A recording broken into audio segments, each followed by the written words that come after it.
인적조차 드문 늦은 골목. 그런데 어디선가 들려오는 이상한 소리.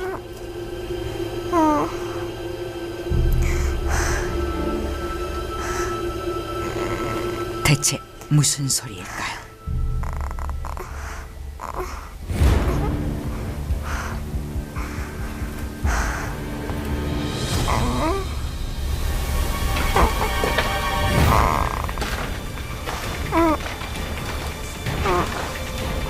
이때 수상한 움직임을 보이며 소리가 나는 쪽으로 누군가 다가갑니다.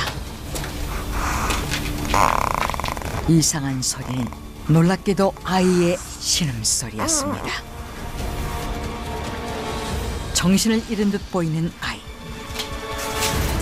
대체 왜 이곳에 쓰러져 있는 것일까요? 그리고 아이를 안고 가는 정체를 알 수 없는 낯선 사람.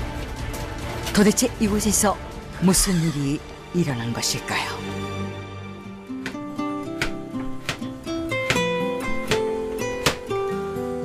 미정 씨가 늦은 저녁을 준비하느라 바쁩니다. 저녁 메뉴는 아버지가 좋아하는 된장찌개. 추운 겨울밤 몸을 녹이기엔 더없이 좋은 메뉴 같습니다. 아빠 오셨어요? 식사하셔야죠. 어디 다녀오세요? 그런데 아버지 재윤 씨가 큰 짐을 하나 메고 왔습니다. 뭐예요 이게? 아이고, 아빠!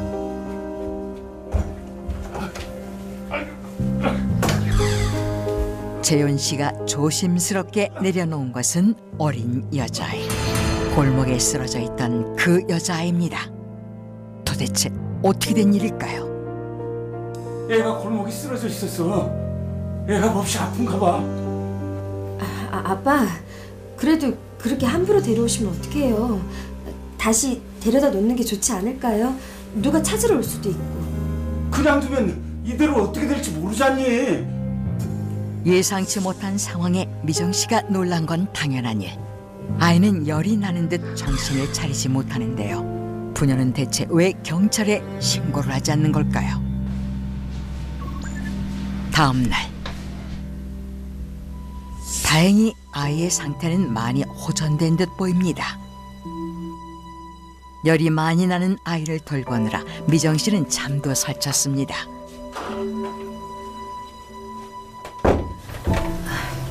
이제 열은 좀 내린 것 같아요.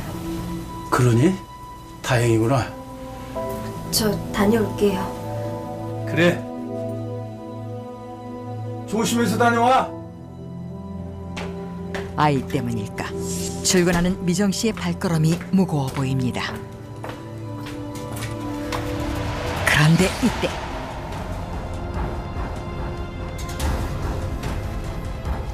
이재윤 씨 댁이죠? 네, 그런데요? 하나야!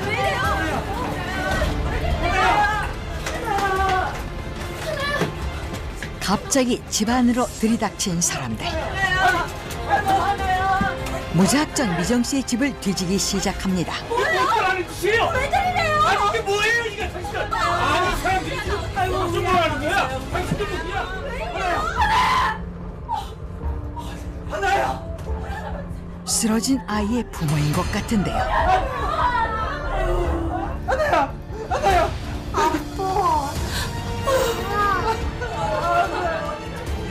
우리 하나 왔어. 부모는 왜 아이를 이곳에서 찾은 걸까요?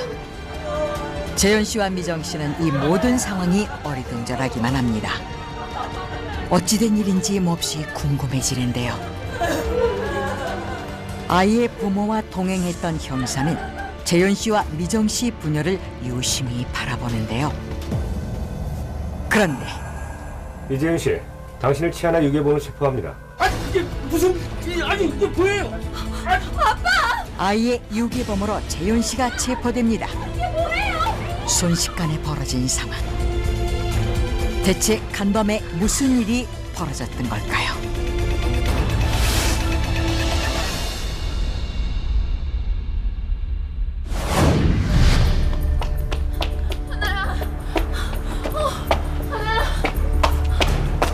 사건 발생 당일 유치원에서 돌아와야 할 딸 7살 하나가 사라졌습니다.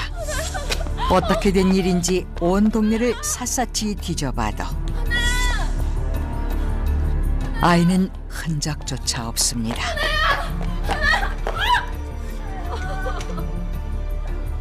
할머니 혜숙 씨 역시 아이를 찾지 못한 듯합니다.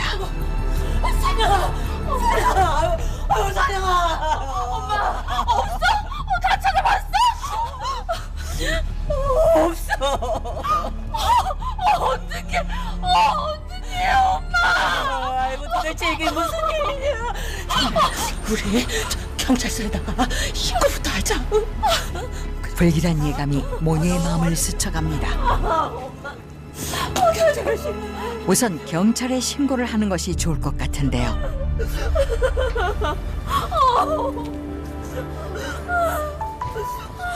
그런데 이때 울리는 전화벨. 누군지 알 수 없는 전화가 걸려왔습니다. 이유를 알 수 없는 불안감이 엄습해옵니다.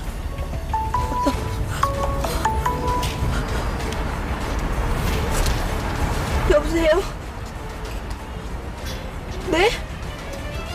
뭐라고요? 전화를 받자마자 온몸을 떠는 엄마 선영 씨. 대체 누가 왜 어떤 전화를 한 것일까요?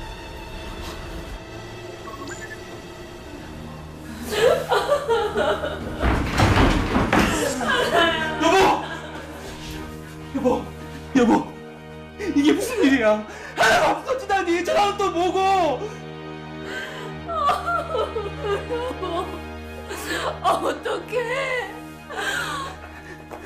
경찰에 신고했어? 신고부터 해야지. 경찰에 신고하려는 성규 씨의 전화를 필사적으로 막는 선영 씨. 대체 이유가 뭘까요? 그런데 다시 전화가 울립니다. 여보세요? 아이 데리고 있습니다.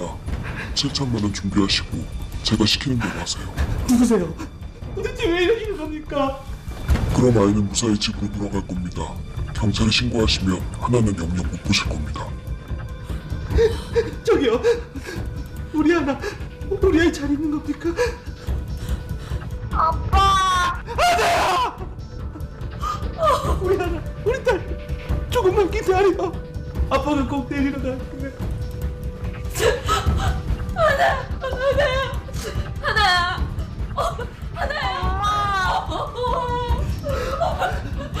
하나야. 일어나지 말아야 할 일이 일어나고 말았습니다. 아이가 돈을 노린 누군가에게 유괴를 당한 것입니다. 내가 무슨 죄를 이렇게 많이 잡긴? 이런 일이 두 번씩을.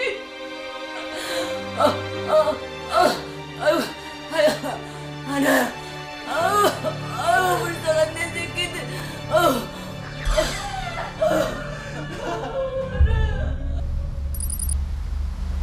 그날 밤 늦은 시간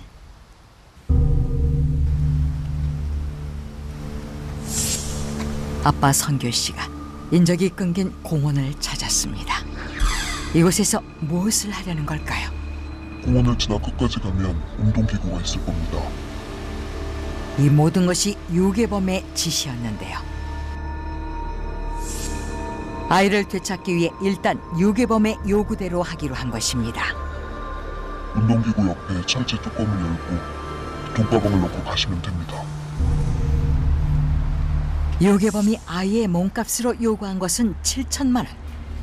성규 씨는 지시를 받은 대로 정해진 장소에 돈을 가져다 놓습니다.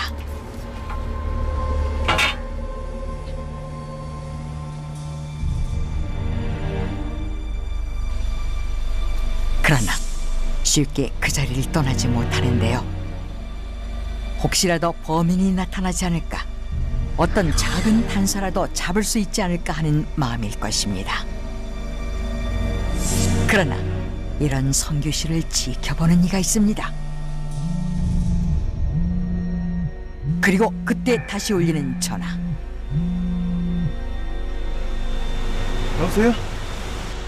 제가 말한 장소로 가면 아이가 있을 겁니다. 아이를 찾을 수 있다는 유괴범의 전화. 과연 아이는 집으로 무사히 돌아올 수 있을까요?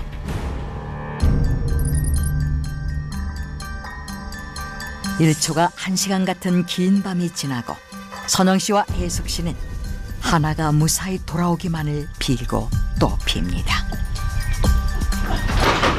여보! 하나 왔어? 아이를 데려오겠다고 한 사람은 성규 씨였는데 아니, 무슨 소리야? 당신이 데리고 온다며? 하나는 우리 하나 어딨어? 돈 줬어? 제대로 한 거 맞아? 근데 왜 아유, 불쌍하네. 그게 어떻게 하면 좋냐? 돈은 주었는데 아이는 돌아오지 않았습니다.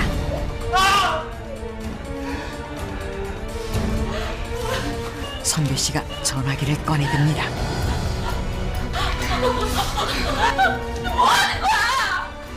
경찰에 신고해야지. 이러고 있을 거야? 신고하면 하나 못 본다고 했잖아. 아, 보낼 거면 벌써 보냈어야지. 너는 가져갔는데 애는 안 돌아오잖아. 얘는 신고해야 된다고. 우리 하나 위험해. 얘나. 아이가 위험할지 모른다는 생각에 이성을 잃은 선영 씨. 성규 씨는 아이를 위해 결단을 내렸습니다. 경찰이죠. 우리를 납치하겠습니다.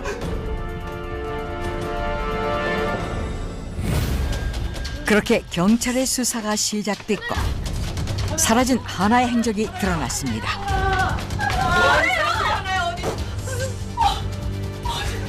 유괴된 지 이틀 만에 아이는 무사히 부모 품으로 돌아왔지만 재현 씨는 7살 여자아이를 유괴하고 돈을 요구한 범인으로 경찰에 체포되었고 그렇게 사건은 일단락되는 듯 보였습니다.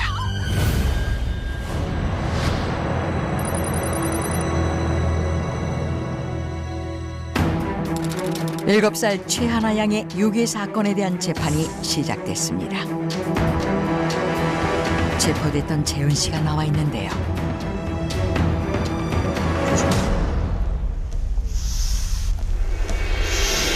그런데 이게 어떻게 된 일일까요? 피고인석에 앉아 있는 것은 딸 미정 씨입니다.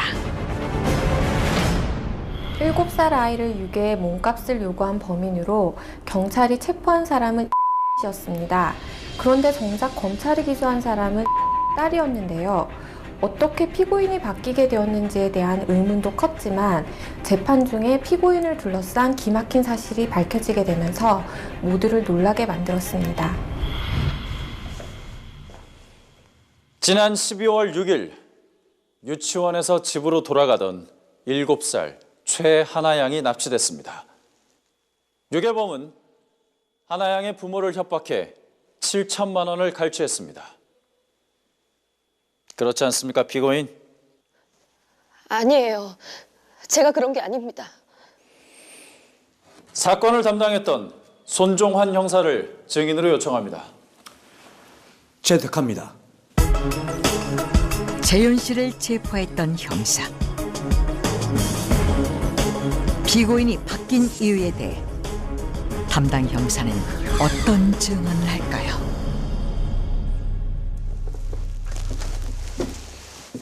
증인, 처음엔 용의자가 이미정 씨가 아니었죠? 그렇습니다. 그런데 왜 이미정 씨가 체포된 겁니까? 사건이 진행될수록 알 수 없는 의혹만 쌓여갑니다. 하나가 유괴된 날 밤, 성규 씨는 범인의 지시대로 7천만 원이 든 가방을 지정된 장소에 넣어두었습니다. 그리고 범인은 아이가 있는 장소를 전화로 알려주었습니다. 여보세요? 제가 말한 장소로 가면 아이가 있을 겁니다.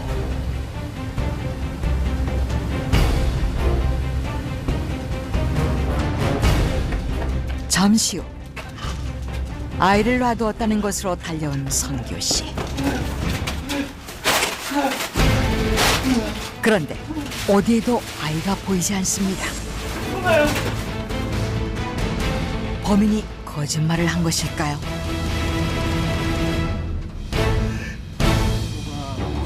성규 씨의 신고 전화를 받은 경찰은 즉시 수사에 들어갔지만 아이가 유괴된 장소, 즉 사건 발생 위치가 정확하게 드러나지 않은 상황.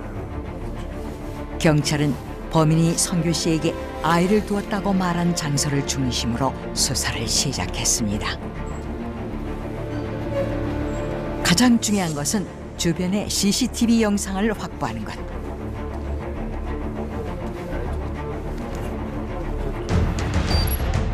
아이를 두었다는 장소는 CCTV가 없는 사각지대. 그 주변에 2대 CCTV가 유일한 증거였습니다. 사건 당일 밤 아이를 찾는 성규 씨의 모습이 보입니다. 그 시간을 되돌려 살펴보니 뭔가를 안고 가는 한 남자가 나타납니다. 아이를 안고 있는 이재윤 씨였습니다. CCTV 영상 증거를 바탕으로 이재윤 씨 집을 찾았고 그 집에서 피해자를 발견했습니다.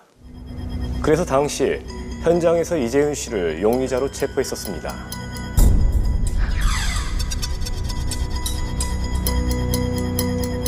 이재윤 씨는 범행을 부인했습니다. 유괴가 아니라 병원에 갔다가 잠시 볼일을 보고 집으로 들어가던 중에 아이를 발견했다는 겁니다. 당시 아이는 담요에 쌓여 있었고 열이 나고 많이 아파해서 집으로 데려갔다는 겁니다. 증언을 토대로 알리바이를 조사해본 결과 그의 말은 사실이었습니다. 그리고 새로운 증거가 발견되었습니다. 저 영상을 봐주시기 바랍니다. 저 CCTV 영상은 범인이 하나양의 아버지인 최성규 씨에게 알려준 장소, 그리고 이재윤 씨가 하나양을 발견한 장소를 통과하는 2개의 CCTV 영상입니다. 잘 보시기 바랍니다. 화면에 나타난 2개의 CCTV 영상.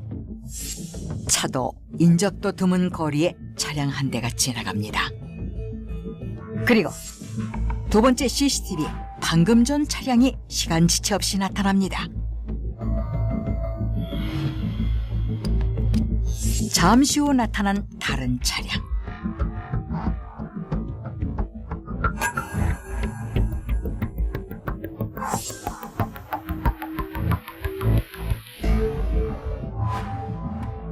차량이 2번째 CCTV에는 한참 후에 나타납니다.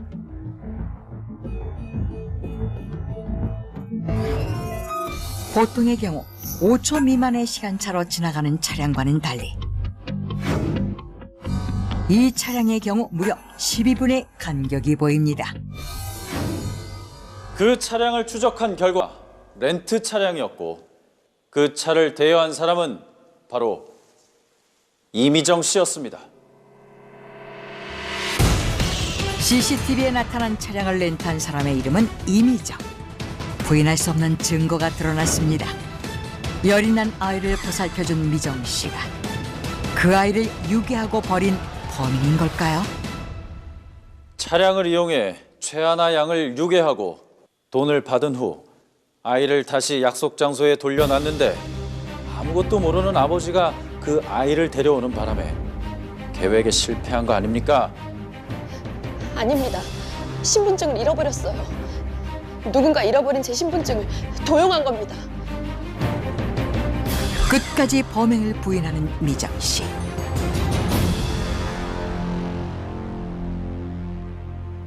렌트 차량이 이미정 씨의 이름으로 대여된 것은 맞지만 그 차량을 피고인 본인이 대여한 것이라는 증거도 없고, 그리고 무엇보다 그 차량이 유괴 차량이라는 증거는 더더욱 없습니다. 지금 검찰 측에서는 정황 증거만으로 범행을 몰아가고 있을 뿐입니다. 당시 유괴됐던 최하나 양의 증언을 봐주시기 바랍니다. 유치원에서 돌아오는 길에 유괴를 당한 하나. 아이는 그날 일어난 일에 대해 기억하고 있을까요? 유치원 차 타고 온 다음에 어떻게 된 거야? 어떤 아줌마가 불렀어요. 어떤 아줌마? 기억나? 모자를 쓰고 마스크도 썼었어요. 목소리가 이상했는데 아줌마가 아프다고 했어요. 그런데? 그리고 또 기억이 안 나요. 하나는 유괴 상황에 대해 기억을 하지 못하는 것 같은데요. 혹시 그 모자 쓰고 마스크 썼던 아줌마 이 아줌마야? 아니요. 이 아줌마는 하나 아프다고 안아줬던 아줌마인데. 그럼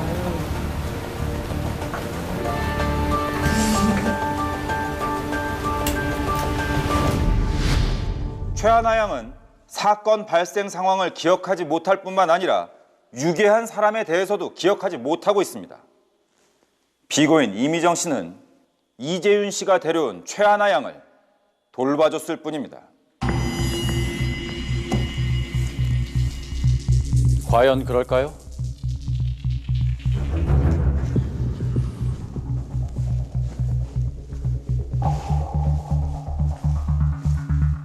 피고인, 아버지 이재윤 씨가 심부전증으로 오랫동안 고생하셨고 이식 수술을 하셨습니다. 맞습니까? 네, 그렇습니다. 그런데 수술 날짜가 다시 잡혔네요. 이식한 신장 때문에 부작용이 생겨서 수술을 다시 하셔야 합니다. 이식 수술과 치료비에도 상당한 돈이 들어간 걸로 알고 있는데 이번에도 꽤 많은 돈이 필요하겠네요.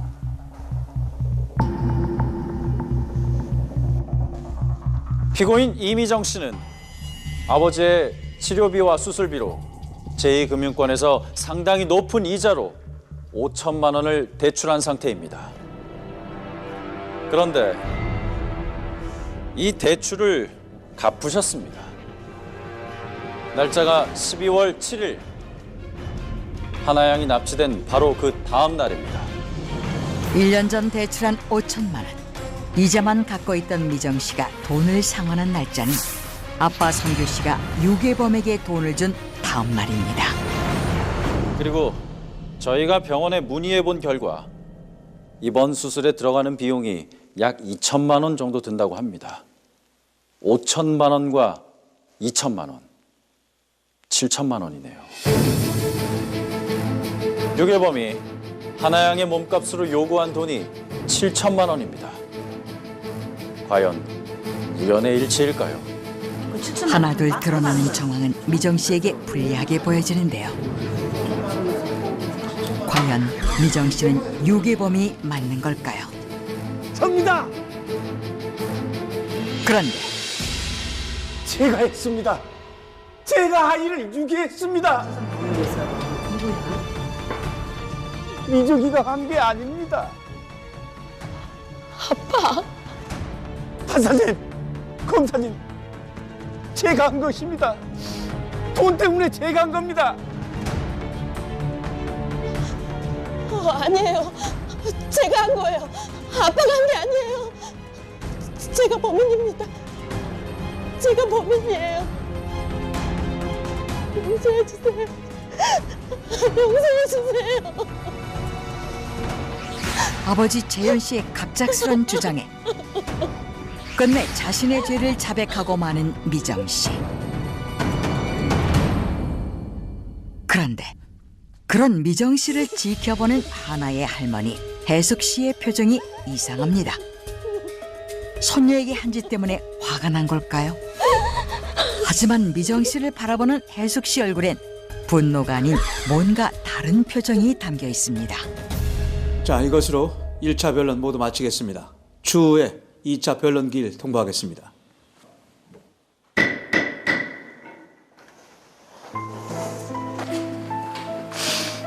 미정아,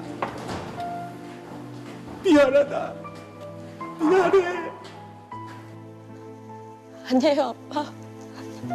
아니에요.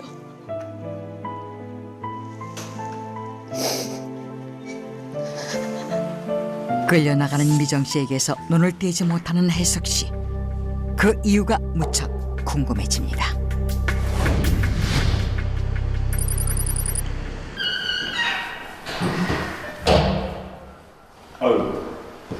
아니 사무실로 들어오시죠. 왜 밖에서? 미정 씨의 변호인을 찾은 사람은 놀랍게도 혜숙 씨.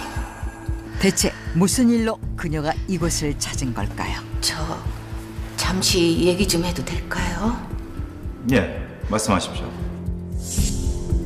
짧지 않은 시간, 혜숙 씨의 얘기가 끝나자 변호인은 충격을 받은 얼굴인데요. 대체 무슨 얘기를 한 것일까요? 일주일 후 열린 2차 변론.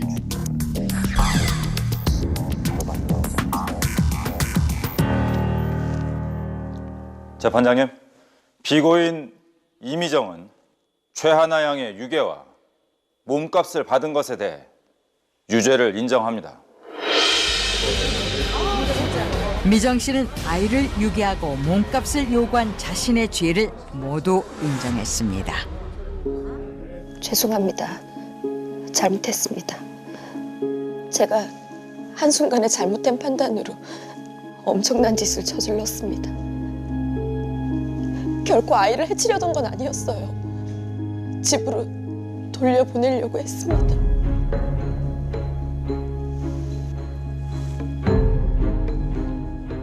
재판장님, 증인을 한 분 요청하고 싶습니다. 판결 전에 참고를 해주셨으면 하는 부분이 있습니다.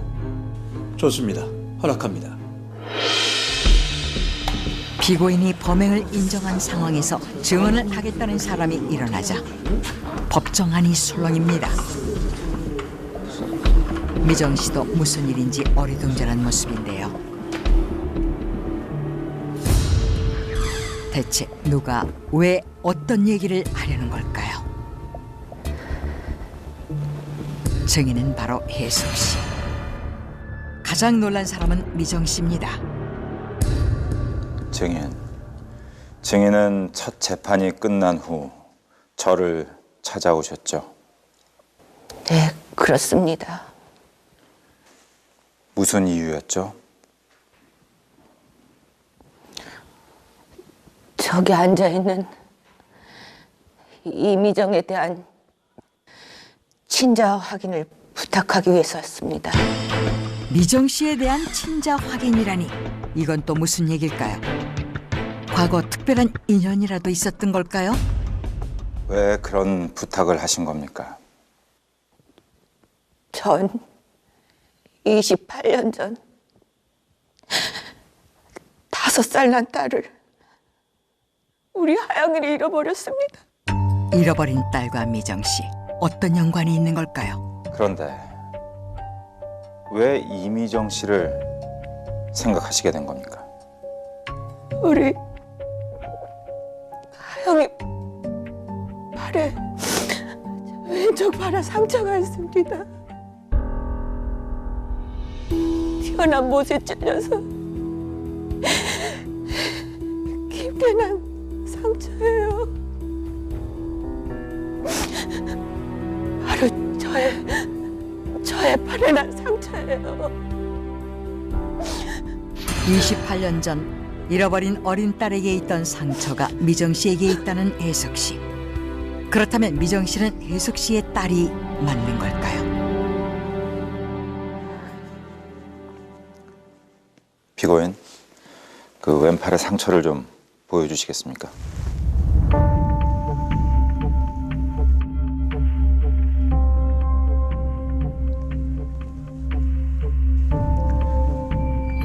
장혜숙 씨는 이미정 씨의 친모가 맞는 것으로 확인됐습니다. 누구도 예상치 못했던 놀라운 사실. 미정 씨가 혜숙 씨의 딸이며 하나의 엄마 선영 씨의 언니라는 것. 그렇다면 재현 씨와는 어떤 관계일까요? 변호사가 검사를 의뢰한 서류는 28년 만의 진실이 분명하게 드러나 있습니다. 미정 씨는 왜 친부모를 떠나 재윤 씨의 딸로 자란 것일까요? 그리고 왜 그 사실을 본인은 알지 못했던 것일까요? 아빠, 이게 무슨 소리야? 내가 다 잘못했다. 내가 잘못했어.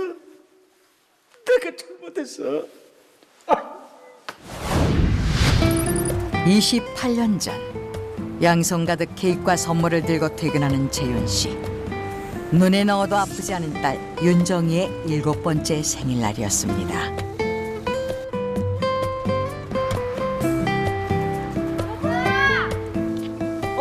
윤정아! 여보! 아빠를 마중 나온 아내와 딸. 그런데 파란불이 바뀌자마자 뛰어나온 윤정이.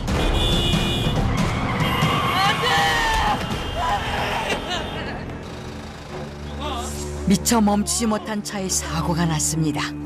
사고를 낸 차량의 운전자는 혜숙 씨의 남편이었습니다. 이 사고로 재현 씨는 아내와 딸을 한꺼번에 잃었습니다. 비극적인 사고가 일어난 지 1년이 지난 어느 날, 재현 씨는 우연히 혜숙 씨의 가족을 보게 되는데요. 모든 것을 잃은 자신과 달리 가족과 행복한 그 모습에 분노가 커집니다.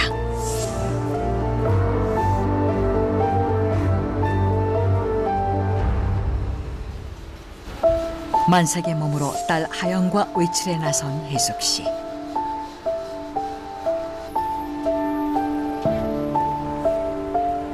길에서 파는 장난감에 눈길을 빼앗긴 5살 하영이. 하영아, 빨리 와. 엄마 간다.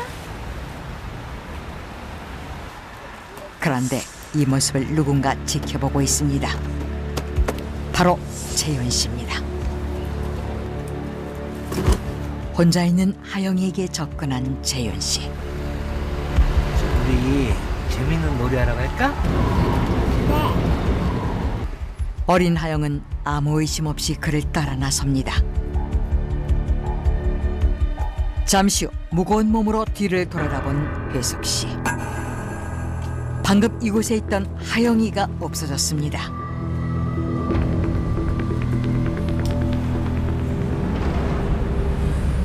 엄마다. 우리 지금 술래잡기 하는 거야.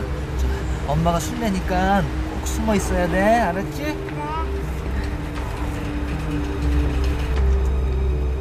자신의 아내와 딸을 빼앗고 행복하게 살아가는 혜숙 씨의 가정에 복수를 하고 싶었던 재윤 씨는 그렇게 5살 하영이를 유괴했고 자신의 딸로 28년을 키워한 것입니다. 너무나 기막힌 우연과 진실이 아닐 수 없습니다. 내가 다 잘못했어. 내 잘못이야. 28년 동안 숨겨뒀던 잔인한 진실은 이렇게 밝혀졌습니다.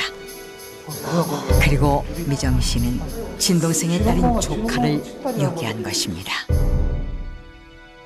아버지의 과실로 딸과 아내를 잃은 에 의해 5살 때 납치된 는 납치범의 딸로 자랐습니다. 그리고 자신을 키워준 납치범을 위해 친동생의 딸인 조카를 유괴했고 자신의 친동생에게 몸값을 요구하는 범죄를 저지른 기구한 사연의 주인공이 된 것이었습니다. 판사님, 검사님, 처벌을 원치 않습니다. 이 사실을 알았다면 저 신고도 안 했을 겁니다.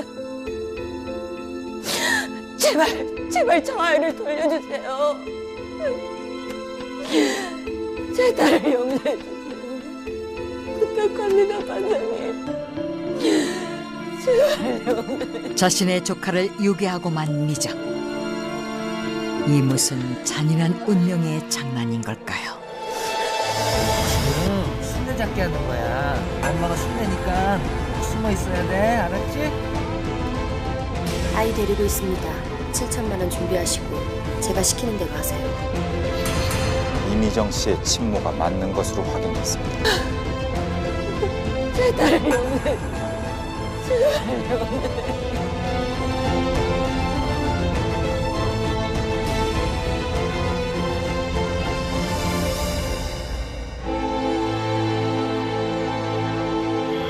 판결합니다.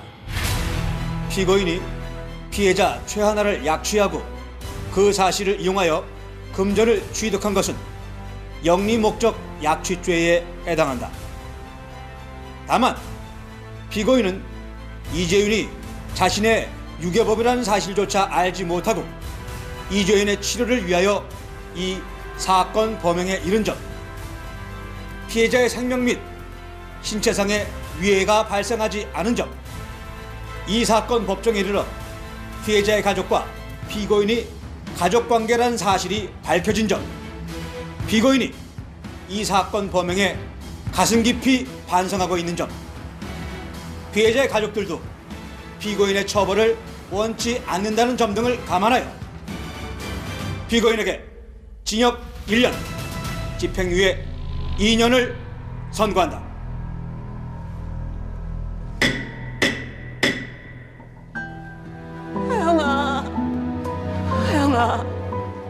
하영아. 28년 만에 찾은 이름. 과연 미정 씨는 자신을 용서하고 하영이란 이름으로 가족의 품에 돌아갈 수 있을까요?